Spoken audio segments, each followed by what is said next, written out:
Don't buy Berkshire Hathaway stock until you watch this analysis video. You'll either want to buy more or avoid it altogether. Let's find out. First, does the stock have a good business behind it? We're going to look at 14 metrics to determine how good of a business we have. Each metric will be added up to 70 to see where we are on the scale, which can range from a terrible business all the way to a great business.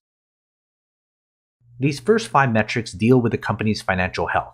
To get those 5 points, earnings growth will need to be 20% or higher. Profit margins will need to be 40% or higher. Operational effectiveness will need to be 80% or higher. The average employee value needs to be $400,000 or higher, and the quick ratio will need to be 2.5 or higher for a max 25 points. The next 4 metrics show us the shareholder opportunity.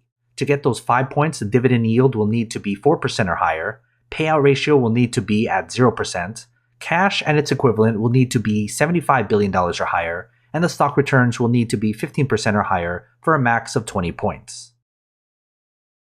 And the last 5 metrics deal with the company's business valuation. To get those 5 points, the PE ratio will need to be 9.99 or lower, the PEG ratio will need to be 0.49 or lower, the SMA 200 will need to be negative 10% or lower, the short float will need to be 0.99% or lower, and the Wall Street rating will need to be 1.49 or lower for a max 25 points. Adding all 14 metrics together, we get the business grade for the company with a max point total of 70 being the perfect business. But as long as the total is above 35, we have a good business behind the stock. For long-term investors, I try to avoid stocks with a weak or terrible business, regardless whether it's undervalued or not.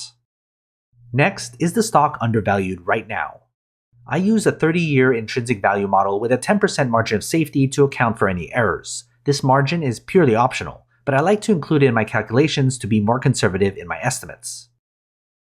The intrinsic value is scaled from 0 to 100 depending on its value relative to its current stock price. This can range from expensive all the way to being a bargain. Taken alone, a point value over 50 means the stock is undervalued right now. But be careful because many terrible businesses can be undervalued, and it doesn't necessarily mean it's a good investment.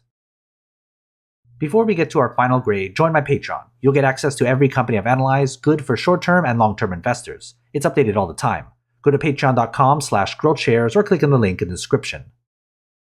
We can now add up our business grade and our intrinsic value.